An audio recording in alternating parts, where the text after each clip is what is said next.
now move on to the second session of the day. I cordially invite Dr. Bala Pesala, along with the chairperson Dr. Ashwini Godbole and co-chairperson Dr. Sini, to enlighten us with the knowledge and expertise. To give a small introduction about Sir. Sir is the founder and CEO of Ayur AI and the Chief Technology Officer of Ayurveda Diagnostics, where he leads deep tech innovation at the intersection of artificial intelligence, digital health and Ayurveda. He holds a B.Tech from IIT Madras and a PhD from University of California, Berkeley, and has over 15 years of experience in AI-driven healthcare and technology development. Under his leadership, Ayur AI has developed as a pioneering Ayurveda-based, AI-based personalized wellness solution and has secured institutional funding scale from Ayurveda 3.0 globally. The stage is yours, sir.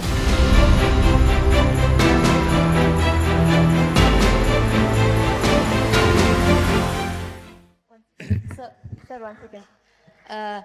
Dr. Ashwini Godbole ma'am has taken a small break. She'll join us shortly. Okay, thank you. Thank you for the introduction.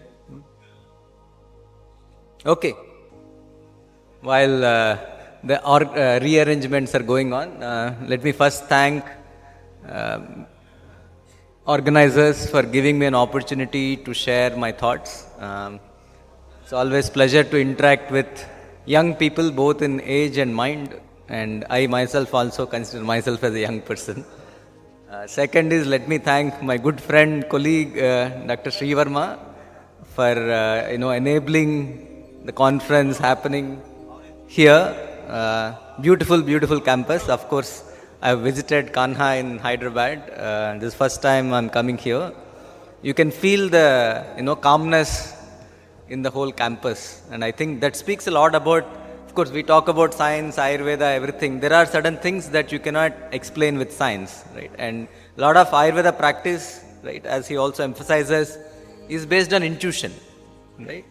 So our efforts is to ensure that we can modernize a lot of the aspects of Ayurveda, but what distinguishes a good Ayurveda doctor from the best Ayurveda doctor is that intuition, and I think that is something that you develop with a lot of years of experience, clinical practice, etc. Okay, so today I'll talk a little bit about how we can modernize Ayush research through modern science and technology. So I'm not an Ayurveda doctor. I have a lot of respect for Ayurveda. I had a health issue which got significantly cured by Ayurveda. So that's when I decided that we should look at Ayurveda in a scientific perspective and contribute whatever we can in our capacity to modernize this field. Okay. So, for the last 4 years, right, I've been talking to a lot of people, interacting with Ayurveda doctors, modern doctors. I strongly believe that we are at a crossroads in Ayush systems, right? So you have a traditional path, right, that typically we follow in traditional systems, and you have a modern path, right? In fact, Honorable Prime Minister also emphasized in various forums the need for integration of these two systems. Okay, so let me start, right, my personal opinion about the integration. 3 months back I was at a conference in Vaidyaratnam. I was having lunch, and one Ayurveda doctor came to know that I am from IIT, and he wanted to understand which AI field his son should take, which artificial intelligence field his son should take. I told him there is no jobs for AI, there are jobs for Ayurveda doctors. Right? So all of you are at a very enviable position with the use of artificial intelligence techniques, right? There are a lot of jobs at stake, right? Frankly, but what is very, very important, and the expertise that you have as an Ayurveda doctor, that is something irreplaceable with AI. Right? So I view AI more as Ayurveda intelligence rather than artificial intelligence, because it's the integration of Ayurveda knowledge that actually creates diagnosis and solutions for the patients. Okay? So I strongly believe that Ayush systems survive by tradition, but they should thrive by adaptation. And we have to adapt for Ayurveda to scale globally. Okay? So I'll tell some of the thoughts. In fact, you can see from the right side, the integration that is possible is enormous. Right? The modern medicine is progressing at a very fast pace, and all the tools that are done in modern systems can be integrated into the traditional systems. Okay? So I always show this picture. We miss Dr. L. Mahadevan, our late advisor. He has done wonderful work in understanding Ayurveda in modern terms. Right? I know that a lot of students of Mahadevan sir are here in the audience. Every time I used to meet him, he used to be able to connect, right, the dots, right? We always think Ayurveda is separate, modern science is separate. But if you look at it fundamentally, right, each Ayurveda parameter have correlations with modern markers, and that's the level of integration that is possible with the modern advances. Okay? So this is a term that I had coined in the World Ayurveda Congress a year back when I gave the talk, what I call Ayurveda 3.0. So Ayurveda 1.0 is Ayurveda principles, right? That is the foundation of Ayurveda that we should never miss, right? If the foundation is gone, then no level of AI can salvage the practice. But we should take that as a good foundation, and we should integrate modern markers, right? So Ayurveda 2.0, which a lot of Ayurveda doctors are familiar with, patient comes with the blood reports, right? An Ayurveda doctor, when they diagnose, they take advantage of the blood reports to understand the disease severity more, and also to customize and fine tune the recommendations. So this is, I would say, the last 5 years. But we are at a post Chat GPT era where you can leverage lot of this information that is available, whether it is digital markers. Everybody has smartphones. A lot of people are wearing smartwatches.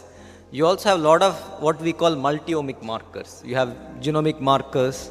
You have markers related to continuous glucose monitoring, and all this information can be given to what I call a multi-modal language model with proper authenticated information, right, and trained using generative AI principles, so that when a patient comes to the doctor, you have all information layers to give highly personalized and holistic medicine. So I always get asked this question, right? What is Ayurveda dosha?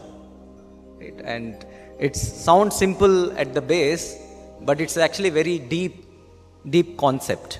Right? So if you look at the traditional text, the doshas are described in terms of features. Right? That is how we understand doshas. But the features by itself, if you look at modern language, they are phenotypic features. Right? And once we make this connect, we can actually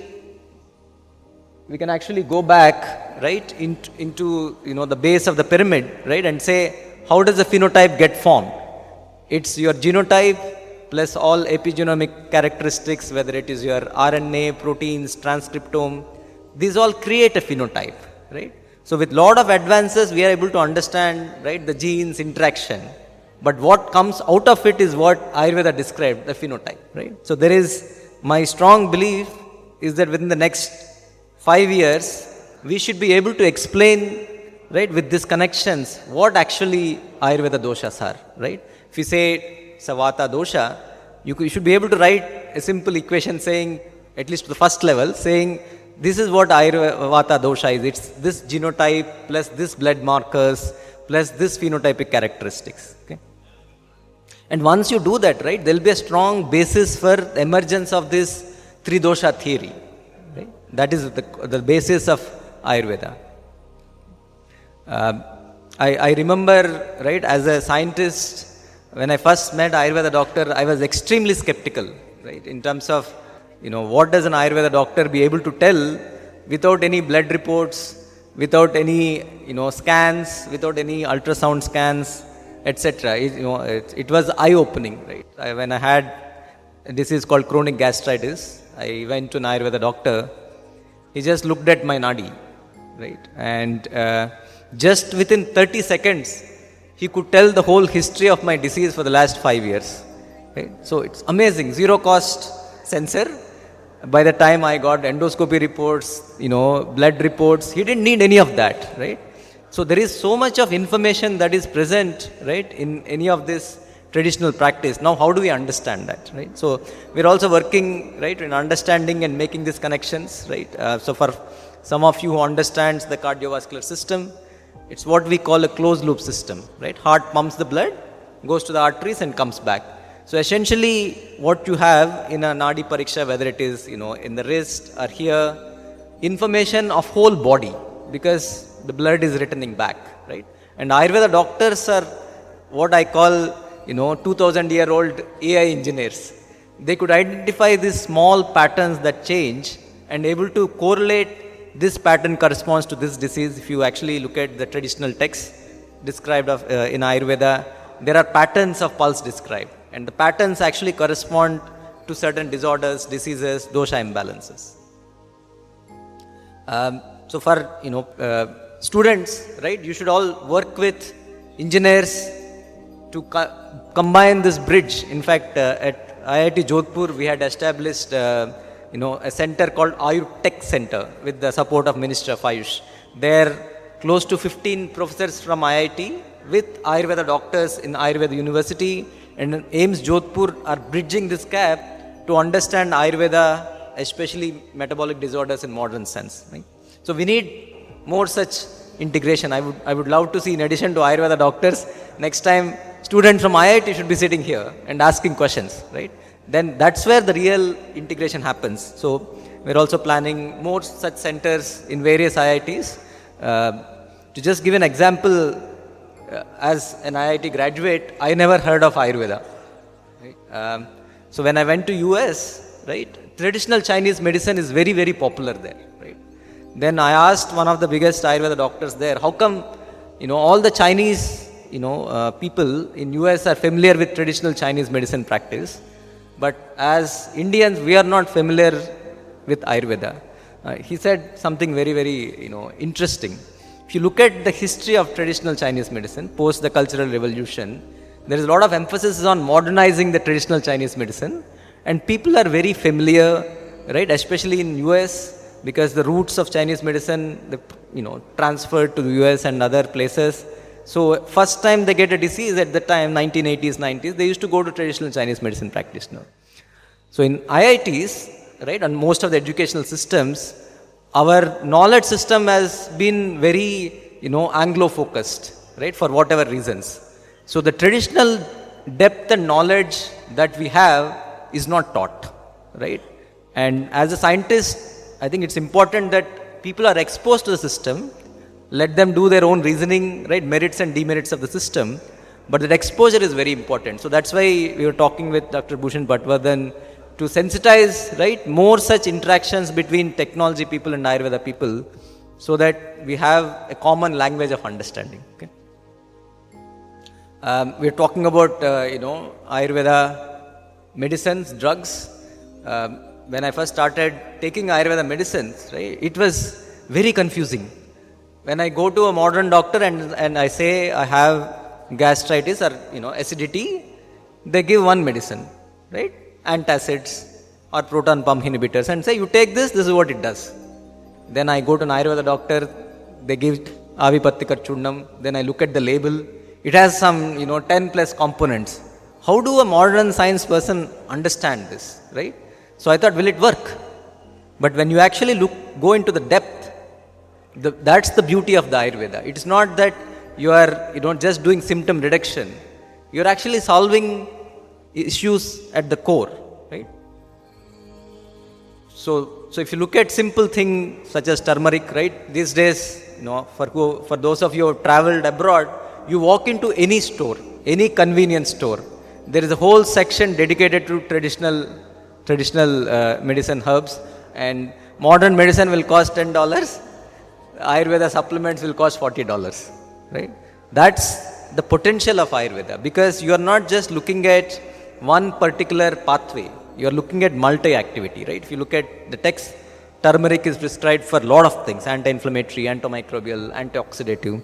That's because you have, multiple compounds which can target multiple pathways, as we call, right? Just a simple formulation for diabetes, right? You see how many ingredients are there. It's not just the ingredients, right? Ayurveda talks about formulation. Formulation is not just a mix of ingredients. There is a processing step that is involved, right? So you're actually talking about exciting multiple pathways to cure or solve the disease at a more fundamental level. For those of you who are familiar with Ayush 64, there are a lot of studies that are done to understand what actually each of these drugs interact. Okay? A year back, right, there was a company called Pangeo Biotech from UK, and they had contacted us to understand how to create drugs inspired by Ayurveda, natural sources, because you have a proven history of efficacy, right, less toxicity, etc.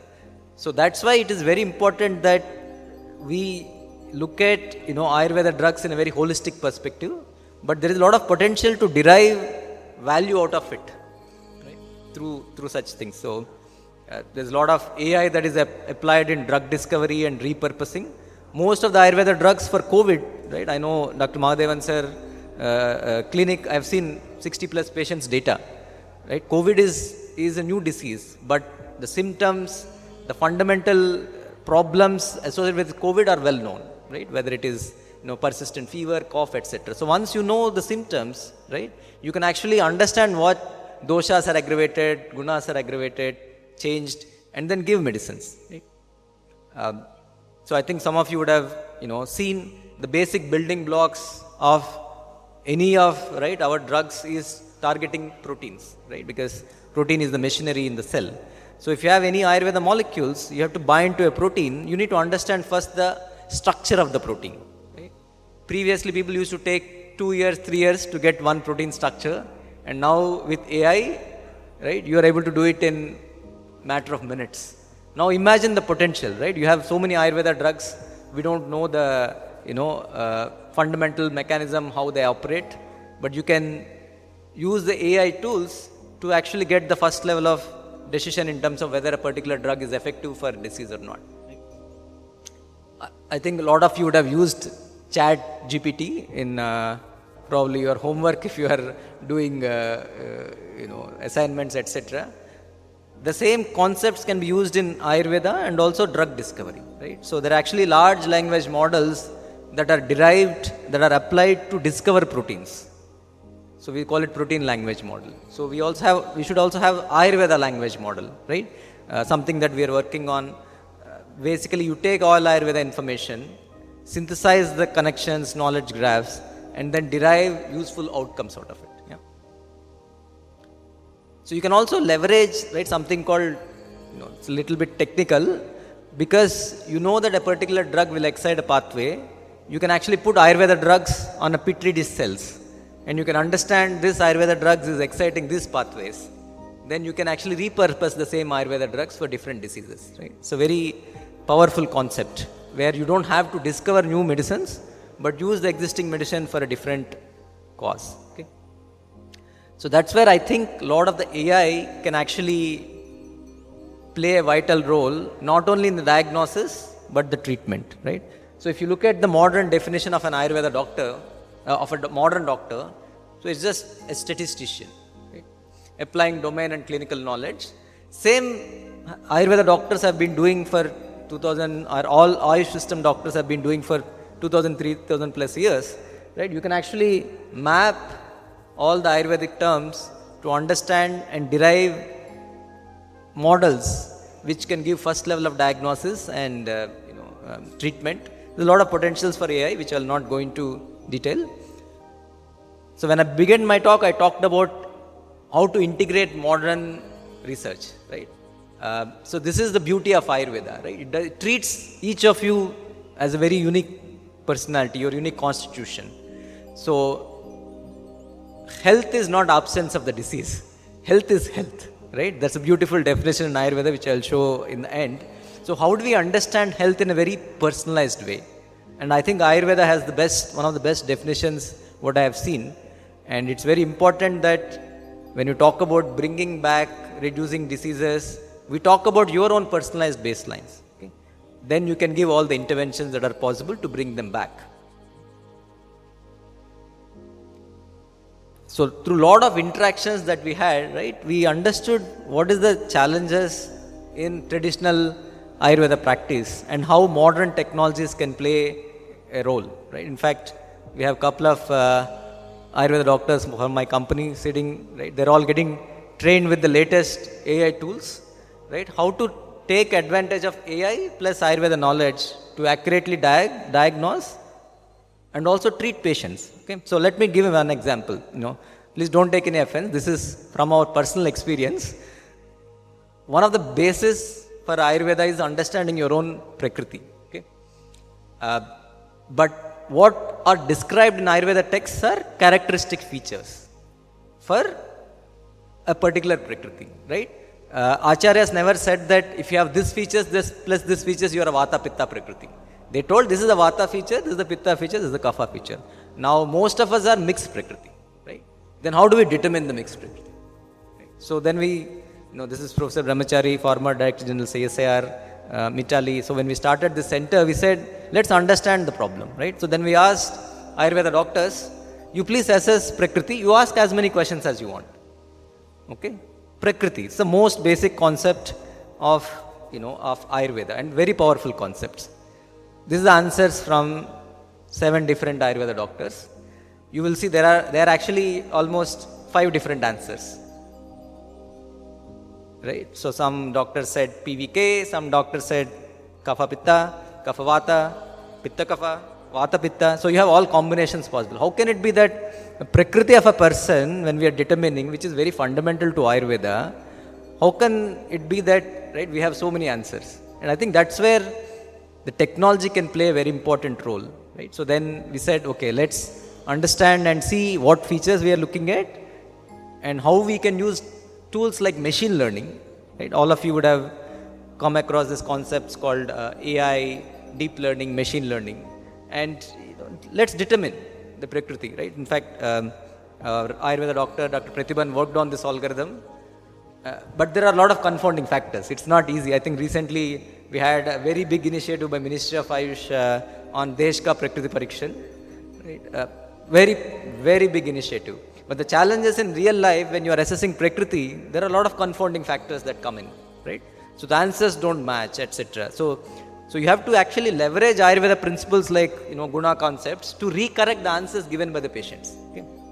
And this is the you can get good accuracies provided you base your algorithms on very good Ayurveda knowledge. And this is a paper that will be presenting in the Dubai conference in March. Okay? So then we said, okay, when you establish Prakriti, you also need to understand Vikriti. Right? So traditionally, there are a lot of techniques that are used to understand Vikriti, and you can also use something called digital pulse. Right? And you would have heard about a lot of companies in the field attempting this. Right? Nadi Tarangani, Veda Pulse. There are multiple companies attempting this. But what is important is when you actually do any machine learning or deep learning, it has to be based on very strong Ayurveda doctor's labels. If the doctor labels is good, then your algorithms will perform. The doctor labels is not good, right? Your accuracy will suffer. So this actually, we have done this study with Dr. Mahadevan sir's clinic at the time, and we are actually getting pretty good accuracy, first level decision in terms of what pulse can give about Vikriti. Okay? So this is, the goal is not to replace doctor. The goal is to give the first level decision, right? Even before the patient meets the doctor in terms of what is their pulse characteristics. This is all completely done, right, with the aid of your mobile phone camera, where we extract a lot of the pulse features, use algorithms, right, to understand what features correspond to what dosha imbalance, and then we can tell the first level decision, right? So this is, it's free app, feel free to download and explore.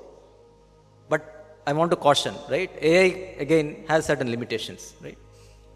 It has a lot of confounding factors. If you, for the Ayurveda doctors, since you are experts, right? You are supposed to detect pulse in the early morning when the person has not eaten, should be calm, quiet, etc. So these things needs to be taken into account to establish your dosha imbalance, right? Meal timings, short-term influences, etc. Okay. That's why we need Ayurveda doctors to work with, right, modern, science and doctors to get algorithms right. So one of the things which is easy for as a scientist to understand is what is the correlation of Ayurveda parameters with blood markers, right? So this study was done with in CSR IGIB almost in 2008, but done in extreme Prakriti people, right? But the results are, very, very interesting, right? Kind of matches a Kapha Prakriti. You can see a Kapha Prakriti, right, will have higher total cholesterol, triglycerides, etc. Right? The K plus means it's increased in Kapha. And Vata person, more transport process, more HDL cholesterol. In fact, we are also seeing that in our studies. A Pitta person, right, has certain markers which are elevated compared to Vata and Kapha person. Right? So the conclusion from the Ayurveda matches with the conclusion from modern markers, right? Kapha person is typically metabolically predisposed. Pitta person is typically predisposed to, gastric disorders, transformative process, right? Vata person typically is predisposed because very high transport processes have very good glycemic levels, but they will get other disorders. So one of the things we are looking at, right, is integrating something called continuous glucose monitors, right? I would say this is one of the biggest revolutions that has happened in monitoring your metabolic health. So far, all our dietary recommendations, right, that are given are cross-sectional recommendations. They will tell if you're diabetic, please stop taking it. Right? But all of us are unique, right? In fact, when I first put my CGM, continuous glucose monitor, very, very interesting insights, right? Till that time, I was eating, my wife was preventing me to eat a lot of chocolate. Then I usually eat 50% plus dark chocolate. So I started eating dark chocolate and showed my wife, see, doesn't spike my sugar level. Then I got a free pass to eat as many chocolates as possible. Right? But interestingly, I would not have expected the biggest sugar spikes comes from dosa. Biggest sugar spike. Right? So these are the personalized recommendations that you get and not cross-sectional recommendations, right? You can, don't quote me anywhere. People say diabetic people should not eat rasgullas, but actually they should stop eating rice because the biggest sugar spike is from rice, not from rasgulla, in the amount of rice that we eat, right? So if you're planning to eat, diabetic people, if you're planning to eat sweets, no problem. Put a continuous glucose monitor, ensure that your sugar level is stable, get permission from your wife and then eat. No problem, right? Nothing will happen. But as long as it is, monitored and understood that it is not spiking your sugar level. So we have been working with, our advisor from Stanford, Professor Michael, to understand how we can leverage Ayurveda phenotypes and the modern markers to hyper-personalize the dietary recommendations. Yeah? This is the work that we have done with Dr. Supriya from Bharati Vidyapeeth. Basically, unfortunately, we treat diabetes as a single disease. Right? It's actually a cluster of multiple subphenotypes. But people don't have any symptoms in the pre-diabetic stage, typically, right? And if you can detect at a pre-diabetic stage, then you can reverse, in most of the cases, from them progressing to diabetes. But that reversal will strongly dependent on what is your subphenotype of pre-diabetes. So we've done very interesting work with them. In fact, my Dr. Pratibhan has done this analysis. Shows that in pre-diabetic people, there are actually 4 clusters. The 4 clusters, 2 clusters correspond to Kapha clusters, 1 corresponds to Vata, 1 corresponds to Pitta. Right? You can ask, so what? Right? So interesting thing is, Kapha cluster typically have high high total cholesterol compared to Vata and Pitta, which is what you would expect. Right? Another important thing is the body fat and other things. Typically, Kapha people will have higher, right? There is nothing, it matches with the understanding. What is important is the 2 Kapha clusters that we saw, right? One Kapha cluster has high triglycerides, one Kapha cluster has normal triglycerides. So in modern terms, we call hypertriglyceridemia. In fact, expresses only in certain people, not everybody. Right? And that's the biggest metabolic problem. So if you know this, then you can actually treat them with the personalized suggestions, right? So we know that There are certain suggestions, dietary recommendations given to Ayurveda doctors, given by Ayurveda doctors depending on your Agni level. In fact, when I was attending the World Health Organization conference, typically we have blood report, we have other parameters, but they actually don't tell the full picture. We call this as whole person understanding. In fact, Ayurveda has beautiful parameters, Agni, Manas. These are more fundamental than a single blood parameter, right? And it's important that we understand these integrative parameters, then you can give dietary recommendations. Right? So we are working a lot, right? Integrating something called the gut microbiome. You can visit our stall there. You can see how we are taking advantage of both Ayurveda knowledge and modern knowledge to give personalized suggestions, because depending on your gut bacteria, you actually have to change your diet. And now you have sequencing tools to enable you to do that, right, with a fraction of cost than used to be. It's typically less than 7,000 rupees. You can get the gut microbiome report. In fact, since when I had gastritis, I took five plus courses of antibiotics, right? And nobody told me that will affect your gut microbiomes. So only when I did the report, right, it was very shocking. All the important gut bacteria got killed by too much of antibiotics, right? And that is what is causing the system not to heal properly, right? Because once you lose certain bacteria, it's very hard to get. So this is, this is my suggestion for people who are taking antibiotics.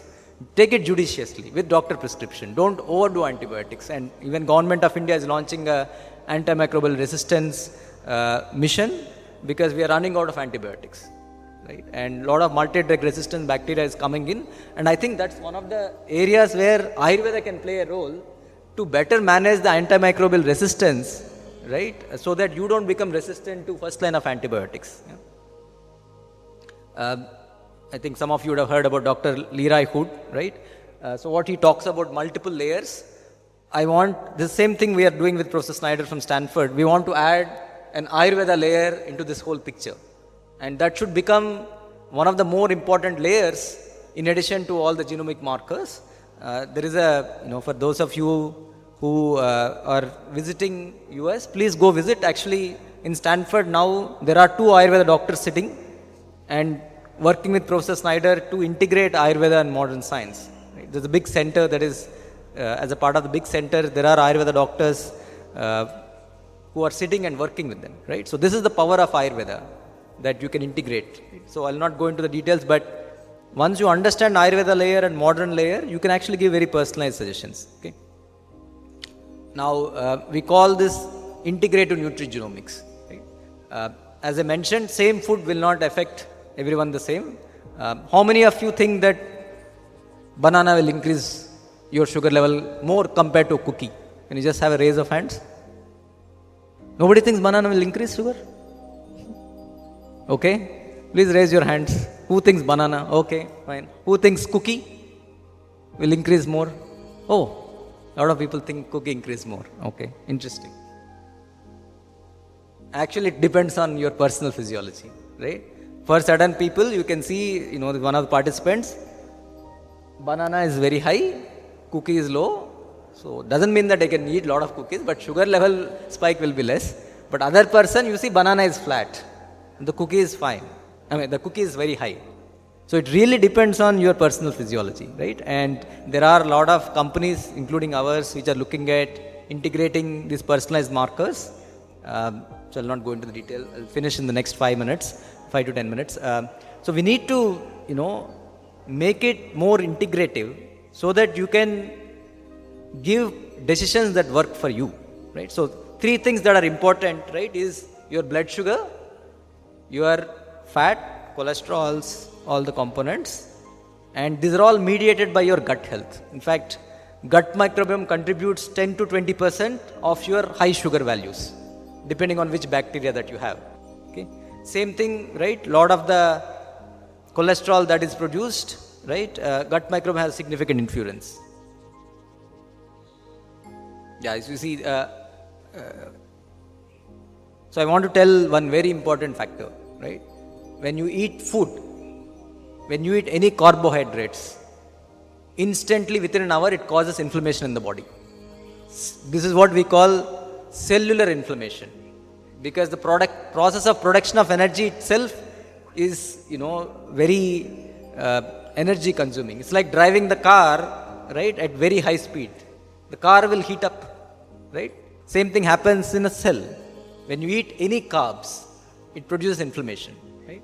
And that increase in the sugar level, you can see the spikes, that strongly depends on of course, your meals, but your genetics, but also a lot on, other factors like microbiome, your age, your cholesterol level in the body, right? And these studies clearly show that you need to personalize. Okay, so this is the holistic concept, integrating Ayurveda recommendations with all the multi-omics to give very personalized suggestions for you. Okay. So just a couple of slides, what we have been building. So we are integrating a lot of the Ayurveda markers, blood markers, gut microbiome markers into the whole practice. And, there are very focused suggestions that are given to improve your health. Okay. So this is an app, it's free. Please feel free to download, explore. Especially I would like suggestions from, Ayurveda doctors, how to improve them better, because when we integrate Ayurveda decisions, right, that's when you actually start seeing a lot of value. So we assess Prakriti even before a doctor meets, right? Then we understand their blood markers, they can upload their blood reports so that the consultation process become smooth. Then you actually have an Ayurveda doctor consultation in the loop, right? Then once the Ayurveda doctor consults, they give actually holistic recommendations, right? The Ayurveda is all about integrating, not just giving medicines to everyone, but integrating dietary practices, right? Yoga, meditation, everything into that, right? Feel free to download. I'll not go into a lot of details. But one of the things we found is, when you do an Ayurveda doctor, any doctor consultation, doctor says, eat this food, don't eat this food. And patient always comes back and says that, yes, I followed 100% your suggestions. But most of the times, right, we don't know what they're eating. And a lot of times, it's very hard to change dietary habits, right? So that's why we have made this food logging. Just with the camera phone, you actually get a first level of decision in terms of what food you're eating, what is the carbohydrate, protein level, right? Sugars, fiber, and you can also understand Ayurvedic insights. That's something that we are building, right? When you take a picture of the food, we are working towards understanding whether it's a Vata increasing food, Pitta increasing food, Kapha increasing food, and how does it affect your personal health when you have all this information, right? And we find that people are at least behaviorally aware that if they eat certain food with a lot of carbs, it impacts them, right? It's all about behavioral change. Then, I'll not go into the details. There are a lot of generative AI that can be integrated, where these tools are given to the doctors to understand what is the blood markers anomalies and give suggestions. Okay. Please feel free to explore. As I talked about, right, most of the continuous glucose monitors that are there currently, they give suggestions, they give markers in terms of your glucose level. But what do you do with that, right? So that's why we have been integrating in terms very focused suggestions in terms of, this is the spike that you are getting, this is what you have to add, this fiber you have to add, this meal timings, right? One of the important factors. We see a lot of people eat very late and they don't actually know that affects their fasting blood sugar next day, right? But when you have a continuous glucose monitor, you can actually see the curves, right? This is the continuous glucose monitor curve. You can see that your lunch is spiking, but a very short spike. Breakfast is spiking, very short spike, but your dinner is prolonged, right? So then you can tell people how to optimize those decisions so that you can see improvements. So in fact, in our platform, with the data and giving the suggestions, we are able to reduce sugar levels of patients within a week by 30 by 40 points, right? And we are very excited about how much more, right, we can give to the patient by integrating all Ayurveda supplements and, yoga and meditation suggestions. Okay. So this is the result from, one of our patients, right? Before Diwali, after Diwali, right? Everybody eats a lot of sweets, and we don't know how much that is affecting our health, right? And what we said is, first week you eat how you are eating, but come to us, we'll analyze the data, and next week we are able to show improvements, right? In fact, this patient was one of the most compliant patient, right? We are able to decrease his fasting sugar level within a week. Lunch, changing the dietary habits, dinner spikes are all reduced. Okay. So for those of you, the reason why I wanted to show this is, as a service to the community, we are offering free clinical programs for people suffering from either diabetes, pre-diabetes, gastric issues, metabolic issues, women's wellness issues. The program is completely free. You can ask as a company, why are you doing this? Right? I strongly believe that it is very important for us to generate good clinical data in Ayurveda backed by modern markers. So we're doing blood reports, continuous glucose monitors, etc. to show that Ayurveda is not some, is not some voodoo science. It actually has very good, clear scientific basis. And when you collect your blood report before and after Ayurveda treatment, you can clearly see the improvements. Okay? So some of the use cases I want to show, right? People think that diabetes is very complex, you cannot solve it, right? But we showed that within 2 months, we are able to reduce the sugar levels, right, by 15% within just 2 months. People think that Ayurveda will take six months, 1 year to cause effect, right? So like this, there are a lot of use cases, right? I'll not go into the details because paucity of the study. Just one last concept I want to show. Please feel free to visit our stall, right? We strongly believe that we need to have more data-driven markers, right? So there's a kiosk that we have built. The idea is that as the patient is waiting to meet the doctor, they can do the first level assessment in the kiosk, right? So that doctor can spend more time talking to the patient rather than answering and ticking some questions. And we're also interacting with, Dr. Shree Varma and Heartfulness to see how we can integrate modern tools into the practice. Okay? So I'm very excited, how we can integrate such more tools. We have done one deployment, right, in a village in Gujarat and found that more than 30% of the people, right, have actually an imbalance, whether it is, disbalanced doshas, high blood pressure, low blood pressure. We also take their sugar levels, right? We find that a lot of times they don't know that they have a problem. Okay, so very important to integrate modern markers. Okay?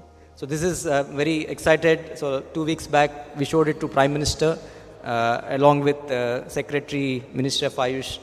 Who actually the brainchild is from Kotecha sir, right? 4 years back when I met him, he said, why don't we integrate more technology and bring hardware which can add as a first level decision, right, to Ayurveda doctors, right? So this is the kiosk that we had demonstrated in the WHO conference. So you can see Kotecha sir, and also a lot of interest from WHO, how India is integrating traditional medicine with the Western medicine. Okay. So a lot of applications, right? One of the applications we are talking to Minister of Ayush is how we can deploy this in primary healthcare centers, right? Community health centers, because their availability of doctors is very sparse, right? So we can do that. So let me skip these things. For those of you who are interested in understanding how modern integration is done, write to us. Last 2 slides. What I want to say is, with so much data that we have, Ayurveda is very good at prevention, right? So once we have this data, we can actually design mechanisms with the ministry which can go as a population level recommendations, right? Typically, people coming from North India, there is a lot of fog, there's a lot of respiratory diseases. So you can actually forecast and then tell that you can decrease these things by taking certain Ayurveda precautions, whether it is breathing, pranayama, Ayurveda supplements, so that the public health expenditure can be minimized. Okay? Since some of the students are there, I always tend to give homeworks. So I think all of you know the definition of health in Ayurveda. Beautiful definition: samadosha samagnicha samadhatu malakriya prasanna atmendriya mana swastya idhya vidiyate. Okay. Now if I have to define health, this is the most complete definition I have seen. As engineers, we always want to measure. So homework for all the students, please work with us how to measure this integrative definition of health very quantifiably. And once we do that, then we can scale the system globally. So happy to take any questions. Before that, any of you want internships? please write to us. And as I mentioned, you will get an opportunity to work on the best AI aspects. So what I call AI doctor is not artificial intelligence doctor. Ayurveda doctor who knows AI will replace Ayurveda doctors who don't know AI in future. So if you want to be a step ahead, feel free, right, to learn more of the skills and help patients. That's the end of the goal. Yeah. Thank you for patient listening. Happy to answer any questions. Thank you. Okay, any student questions? If you have good questions, I'll give you internship.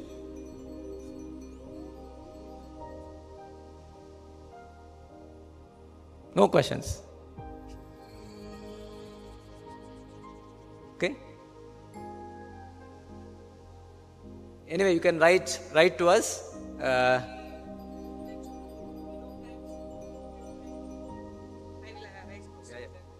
You mentioned about the phenotypes and enterotypes, all those things. All these are clinical trials based on or AI based on, sir?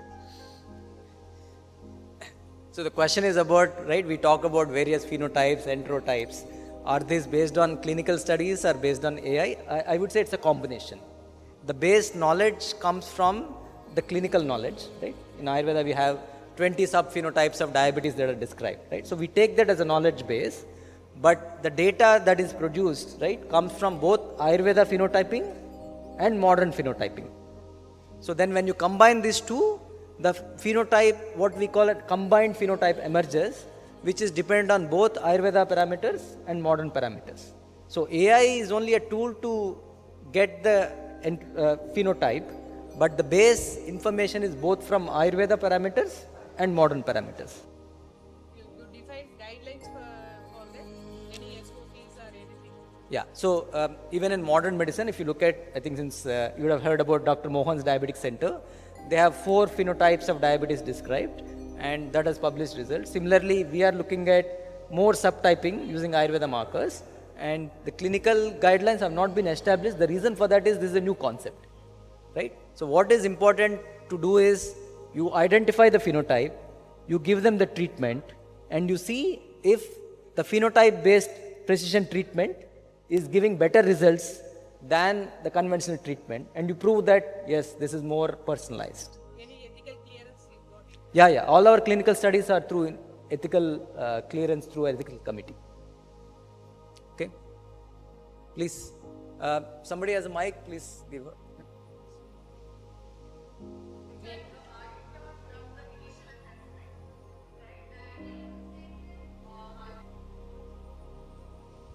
Ayurvedic doctors who use AI are going to replace those Ayurvedic doctors who don't use AI, right? So my question is, if these search engines, collect the data and they do the initial assessment, how do we make sure that they don't replace us?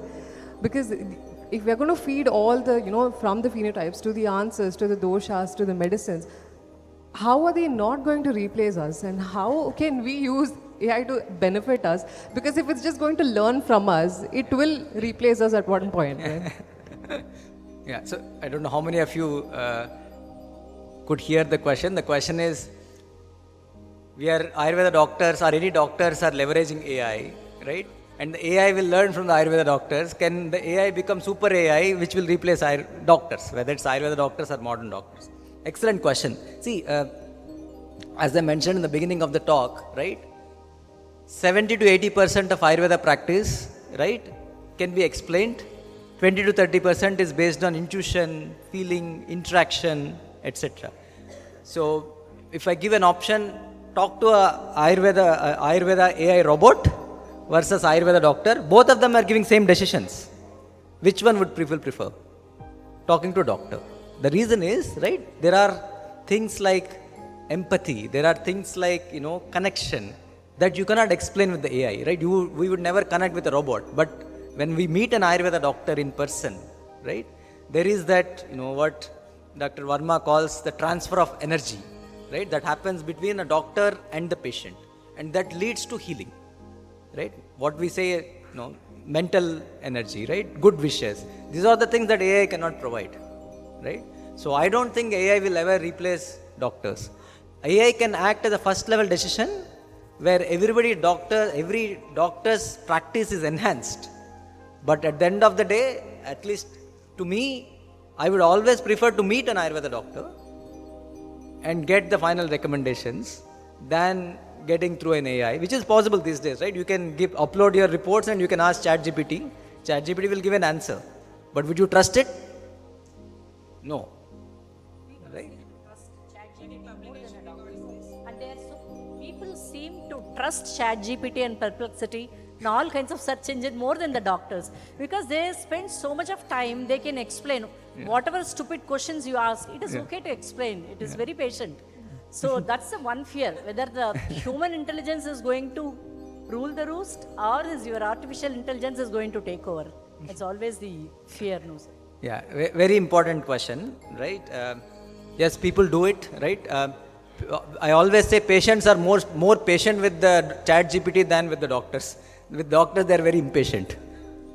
But I think the field will self-correct, right? So let's say someone gets a decision from ChatGPT, takes an intervention, and doesn't get better, the confidence will be lost, right? So I think in terms of the AI, we are at an initial stage where there's a lot of hype, but there has not been enough delivery in healthcare. And I think people will self-correct it. I'm sure Dr. Varma has more thoughts. Please. I'm a traditional Vaidya. I'm partnering with Dr. Bala.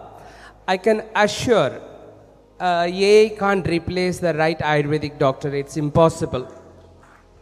Not now, not after 5 years, not after 50 years. It's impossible. The fundamental principles of Ayurveda, a right Ayurveda doctor you meet, healing starts from there. Machine can't do that. Machine will help you to diagnose. Healing happens from within, from the doctor and patient, how it connects. Machine can't replace that. I can assure every Ayurvedic doctor, you use the machine for the better diagnosis. Healing happens from your heart. Nothing can replace. Thank you, doctor. Yeah, some are published. Okay. Thank you. We are a strongest team with the senior people to guiding, and we are modernizing Ayurveda without diluting the basic principles. We will. Thank you. Thank you, Dr. Bala. It's a wonderful presentation. Thank you. All right. We ordered the first machine from Dr. Bala to our Kana Wellness Center. We are the first AI-equipped wellness institute. Thank you. Thank you. We extend our sincere thanks to Dr. Bala Pesala, sir, for the informative scientific session and an assurance that our jobs are not on stake. Now I warmly welcome our chairperson for the session, Dr. Ashwini Godbole, ma'am, to share her thoughts on this topic.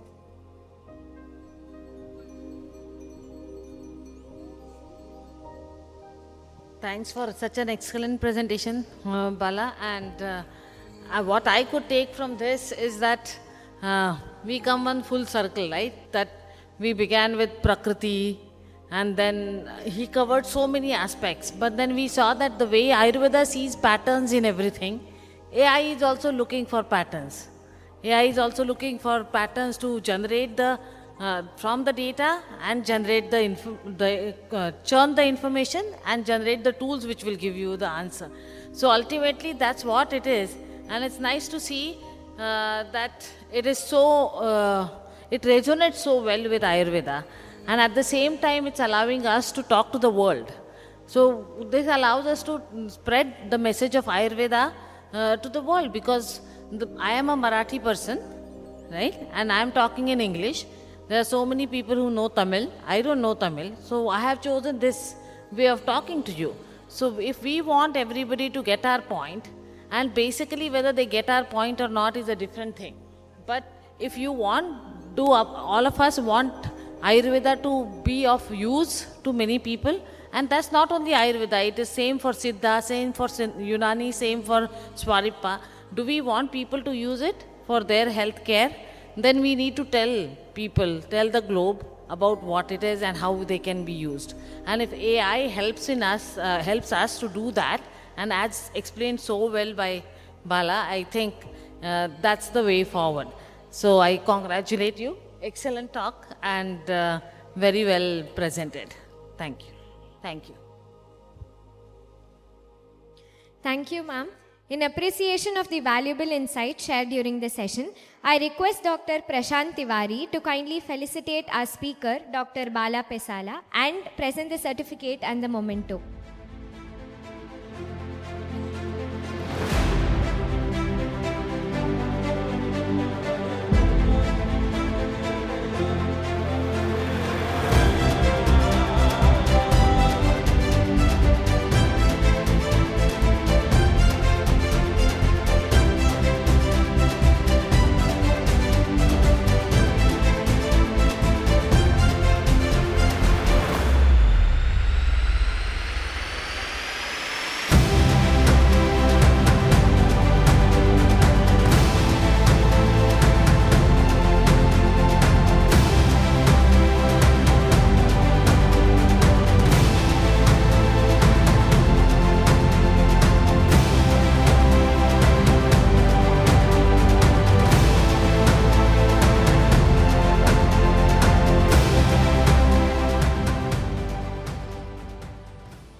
I also request Dr. Prashant Tiwari to present a small token of gratitude to our respected chairperson, Dr. Ashwini Godbole ma'am, and co-chairperson, Dr. Seeni ma'am, in appreciation of their valuable guidance and support.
This marks the conclusion of our second scientific session.